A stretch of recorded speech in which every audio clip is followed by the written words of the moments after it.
Doctor साहब, सबसे पहले आपकी जानिब आ रहे हैं, इस सिचुएशन में अब किस तरह से देख रहे हैं आप? अगर ये अटैक किया जाता है ईरान की जो न्यूक्लियर वेपन प्रोग्राम है उसको, तो उसके किस हद तक खतरनाक असरात होंगे?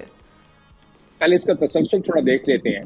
इसका तसलसल कुछ इस तरह है कि जब JCPOA यानी कि जौहरी अकॉर्ड न्यूक्लियर अकॉर्ड जब साइन हो रहा था P5+1 का, तो उस वक्त भी इजराइल की बड़ी ख्वाहिश, बड़ी तमन्ना, बड़ी इजराइल की कोशिश थी कि किसी तरीके से इसको अकॉर्ड से पहले ही इसको न्यूट्रलाइज कर दिया जाए, जो भी इस वक्त उनकी एनरिचमेंट जिस लेवल की भी थी, यानी बहुत कम लेवल की उस वक्त थी।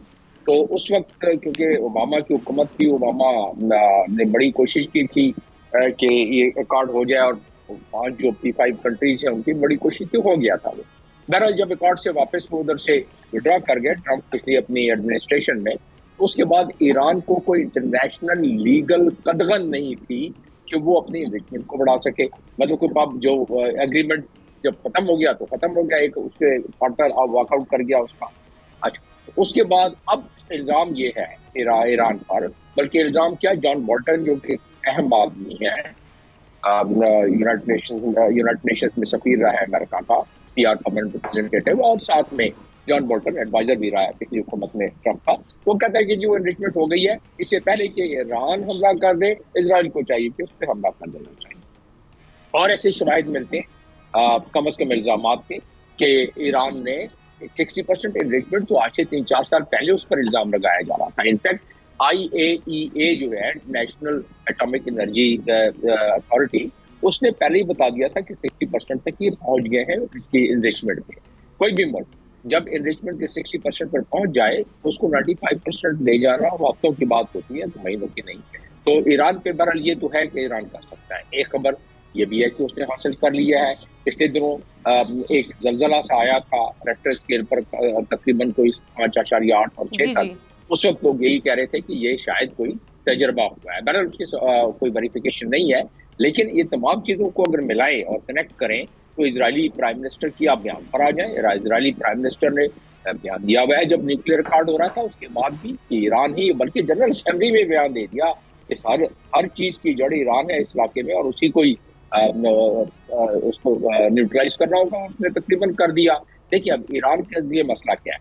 ईरान की सबसे पहले तो मसला ये हुआ कि ईरान के जितने भी एक्सेस ऑफ रेजिस्टेंस थे उनको काफी हद तक इतनी कमर तोड़ दी है उनकी। हिजबुल्लाह हो गया, उसके अलावा हमास हो गया, उसके अलावा इराकी मिलिशिया हो गए, ये सारी जो सारी, और होती अभी थोड़े से कायम है।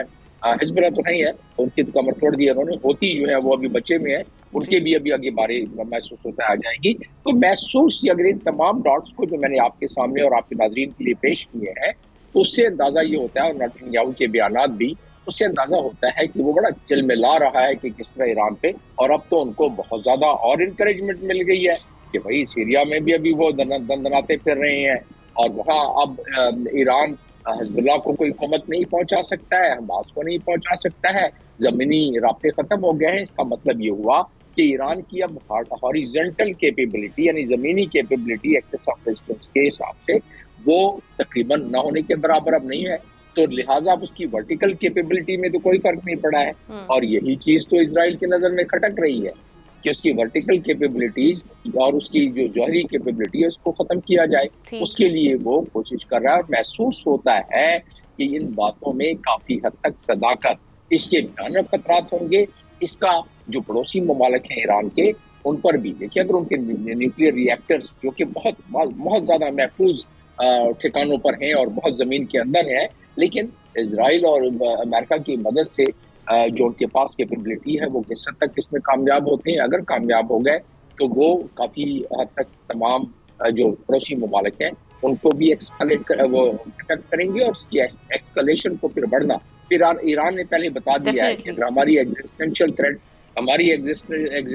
थ्रेट को खतरा हुआ तो हम अपना आखिरी हरबा भी इस्तेमाल कर लेंगे, और उनके पास आखिरी हरबा वही है जिसका कि खदशा पहले भी इजराइल ने इराक को न्यूट्रलाइज किया, सीरिया को न्यूट्रलाइज किया, उनके रिएक्टर्स को तबाह किया 82 में, और उसके बाद तो अभी महसूस होता है कि इसकी आमद जी। ठीक है, सब्सक्राइब करें और बेल दबाएं ताकि कोई खबर रह न जाए।